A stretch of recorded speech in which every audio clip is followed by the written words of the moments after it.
Assalamualaikum warahmatullahi wabarakatuh. Bismillah, alhamdulillah, wassalatu wassalamu ala rasulillah. Bapak ibu rekan-rekan sekalian, jamaah salat zuhur a'azani wa a'azakumullah. Insyaallah ta'ala kita akan melanjutkan kajian singkat ba'da zuhur selama bulan Ramadan dengan tema yang kami telah sampaikan pada kesempatan sebelumnya, menikmati faedah dari kisah terindah. Dan hari kedua ini alhamdulillah ada kemajuan ya. Bapak mungkin sudah melihat kemajuannya apa? Kemajuan soft yang belakang itu mulai maju. Kemajuan dan fenomena yang dikatakan Ramadan itu di akhir-akhir mengalami kemajuan, semoga tidak terjadi. Softnya tidak semakin maju ya. Semakin mundur, semakin penuh. Semakin berakhir Ramadan, semakin banyak kaum muslimin yang datang ke masjid. Semoga demikian. Kita melanjutkan surah ini, yaitu surah Yusuf. Kemarin telah kita sampaikan firman Allah Ta'ala di ayat yang pertama, Alif Lam Ra tilka ayatul kitabil mubin. Alif Lam Ra ini adalah ayat-ayat kitab yang mubin, kitab yang jelas. Makna mubin maksudnya adalah al-bayyin, al-wadihah, al-fadhu wa ma'anihi, yaitu yang penjelasannya jelas, lafadznya jelas, maknanya jelas dan tidak membuat bingung orang yang membacanya. Dan demikianlah sifat Al-Quran, kalimat-kalimatnya itu jelas. Kemudian Allah Subhanahu wa Ta'ala melanjutkan di ayat berikutnya. Silahkan bisa menyimak mushaf ya, kalau yang bawa mushaf, atau bisa di HP-nya kalau yang bawa aplikasi Al-Quran. Allah berfirman, Inna anzalnahu Qur'anan Arabiyyan la'allakum ta'qilun. Sungguh kami telah turunkan kepadamu wahai Muhammad Al-Quran Arabiyyan, dalam bahasa Arab, la'allakum ta'qilun, agar kalian berfikir. La'allakum ta'qilun. Asy-Syaikh As-Sa'di rahimahullahu ta'ala menjelaskan, wa min bayanihi wa idahihi, di antara karakter jelasnya dan terang nyatanya penjelasan dalam Al-Quran, annahu anzalahu bil lisanil arabi, yaitu Allah Subhanahu wa Ta'ala menurunkan Al-Quran dengan bahasa Arab. Dengan bahasa Arab. Syekh As-Sa'di mengatakan asyraful al-sinah, yang itu merupakan bahasa paling mulia, wa abiyanuha, dan paling jelas, al-mubin likulli ma yahtajuhun nas minal haqa'iqi an-nafi'ah, yaitu bahasa yang paling jelas dalam mengungkapkan sesuatu yang dibutuhkan dan bermanfaat bagi manusia. Kita ketahui bahasa itu berbeda-beda kekayaan perbendaharaan katanya. Saya beberapa waktu lalu mempelajari bahasa isyarat yang itu kita gunakan untuk berkomunikasi dengan teman-teman tuli. Mereka tidak mendengar, dan kita gunakan bahasa isyarat itu menggunakan tangan dan ekspresi. Itu adalah cara mengungkapkan pesan kepada mereka. Tetapi itu kan tidak sempurna menyampaikan pesan ya. Dan bahasa-bahasa yang lain pun seperti itu. Ada yang kurang sempurna, ada yang di atasnya, ada yang di atasnya. Dan bahasa kita, bahasa Indonesia pun seperti itu jika dibandingkan dengan bahasa lain yang lebih lama ya. Dan bahasa Arab adalah bahasa yang paling jelas, paling mengungkapkan sesuatu dengan sempurna. Kemudian Allah Subhanahu wa Ta'ala menjelaskan di akhir, berfirman di akhir ayat ini, la'allakum ta'qilun ya, agar kalian berfikir. Asy-Syaikh As-Sa'di menjelaskan, wa kullu hadzal idah wat tabyin, dan dengan penjelasan serta hal yang nyata itu agar manusia berfikir. Maksudnya adalah litaqilu hududuhu wa usuluhu wa furu'ahu, untuk memikirkan, untuk merenungkan batasan-batasan, pokok-pokoknya, cabang-cabang permasalahan, ya, wa awamirahu wa nawahiyah, dan perintah-perintah maupun larangan-larangan yang ada di dalam Al-Qur'anul Karim tersebut. Itulah makna dari perintah Allah agar kita berpikir setelah kita membaca Al-Qur'anul Karim, ya. Dan Asy-Syaikh Sa'di melanjutkan, fa idza aqaltum dzalika biiqanikum wattasafat qulubukum bima'rifatiha, apabila seseorang itu ketika membaca Al-Qur'an menggunakan akalnya, kemudian menghadirkan hatinya untuk memahami apa yang dia baca dari Al-Qur'an, asmara dzalika amalul jawarih wal inqiyadu ilai, itu akan membuahkan amal, akan menghasilkan amal dari apa yang dia amalkan terhadap Al-Quran tadi, ya, dan membuahkan ketundukan kepada Allah Subhanahu wa Ta'ala. Di mana Allah memberikan perintah, Allah memberikan larangan, dia akan tunduk, dia akan mentaatinya, karena dia berpikir ketika dia membaca ayat-ayat tersebut. Oleh karena itu Allah berfirman, la'allakum ta'qilun.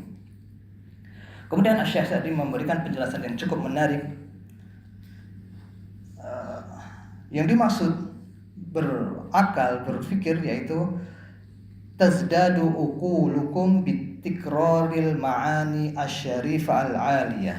Seseorang ketika dia menggunakan akalnya, maka akalnya itu akan bertambah, pemahamannya akan bertambah, karena dia mengulang akalnya untuk memikirkan makna-makna dalam Al-Qur'anul Karim, ya. Dan fatan taqiluna min halin ila ahwalin, sehingga akalnya itu bertambah kemampuannya, dari yang tidak faham menjadi faham, kemudian bertambah lagi, berkembang lagi apa yang ada dalam pemikirannya. Karena apa? Karena dia memikirkan ayat-ayat Allah Subhanahu wa Ta'ala.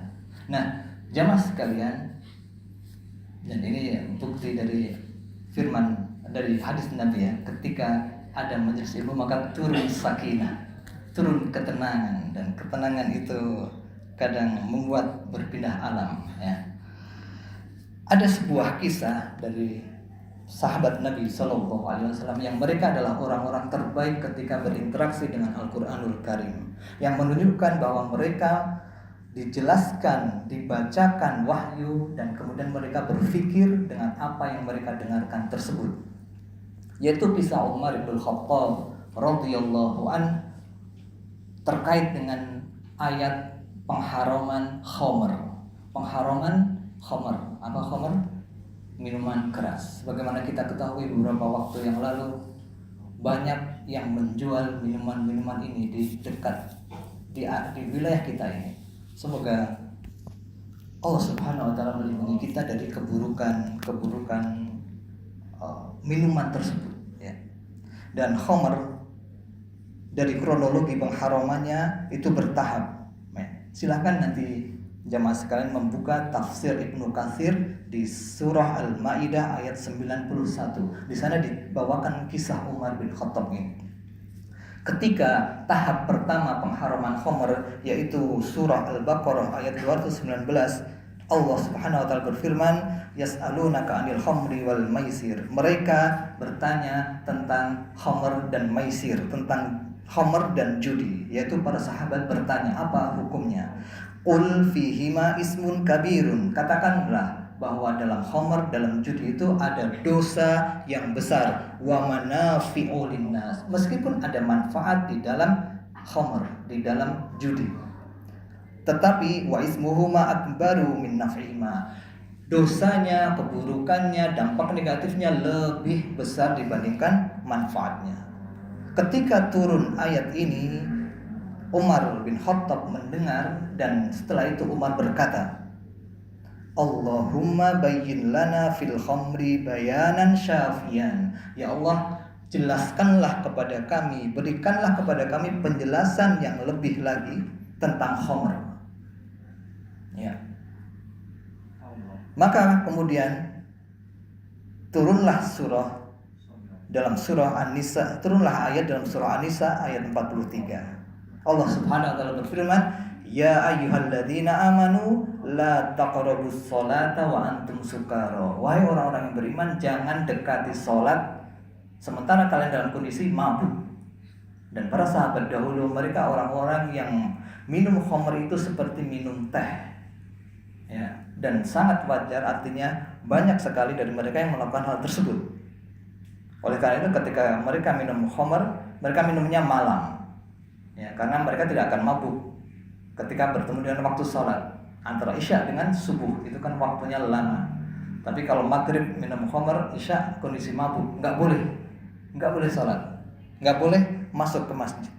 Ya. Kemudian Umar mendengar ayat ini lagi. Ini yang kedua ya. Mendengar ayat itu Umar bin Khattab kembali berdoa, Allahumma bayyin lana fil khamri bayanan syafian. Ya Allah, jelaskanlah kepada kami penjelasan yang lebih jelas tentang khamr ini. Itu menunjukkan Umar itu mendengar dan berpikir. Mendengar dan berpikir, bukan hanya membaca sekilas tanpa memahami apa yang dia baca. Maka turunlah surah Al-Maidah ayat 90-91 yang Allah Subhanahu wa taala berfirman, ya ayyuhalladzina amanu innamal khamru wal maisiru wal ansabu wal azlamu rijsun min amali syaitan. Wahai orang-orang yang beriman, sesungguhnya khamr, minuman keras, judi, mengundi nasib, ya, berkorban untuk berhala, itu perkara yang termasuk perbuatan syaitan, rijsun. Fajtanibuhu la'allakum tuflihun. Maka jauhilah agar kalian beruntung, ya. Dan di akhir ayat yang ke-91 Allah Subhanahu wa taala berfirman, fahal antum muntahun. Setelah turun ayat-ayat yang bertahap tadi yang menjelaskan tentang khamr itu kerusakannya, kemudian perintah untuk tidak sholat dalam keadaan mabuk, ya. Kemudian turun perintah yang sangat jelas bahwa khamr itu diharamkan. Apakah kalian tidak berhenti? Maka mendengar ayat ini Umar bin Khattab berkata, intahaina ya Rabb. Kami berhenti. Dan ketika kita mencari riwayat-riwayat tentang kejadian yang terjadi ketika turun ayat tersebut, maka kota Madinah banjir khamr. Mereka yang menyimpan khamr mungkin di gentong, ya, atau mungkin di tempat-tempat yang mereka menyimpan, ditumpahkan semuanya. Dan itu minuman favorit mereka, minuman kesukaan mereka. Mereka melakukan itu dengan sebab apa? Di antaranya karena mereka mendengar ayat-ayat tersebut, berpikir dengan akalnya, dan kemudian mengamalkan konsekuensi dari apa yang mereka pahami. Dan demikianlah seharusnya yang kita lakukan. Bagaimana cara kita berinteraksi dengan kalamullah. Dan di bulan ini, di bulan Ramadan ini, ketika kita sering membaca Al-Quranul Karim, mungkin ada yang punya target 1 kali khatam, 2 kali khatam, ya.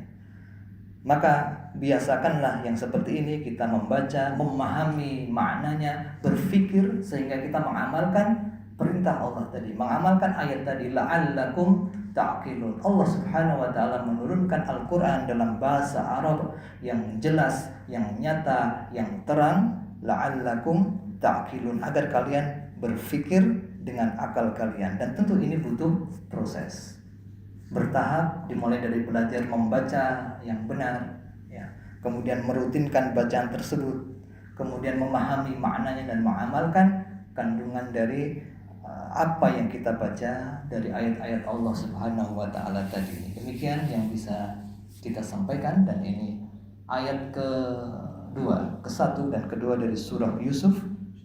Semoga Allah Subhanahu wa taala memberikan ilmu yang bermanfaat. Semoga Allah menerima amal ibadah kita di bulan ini.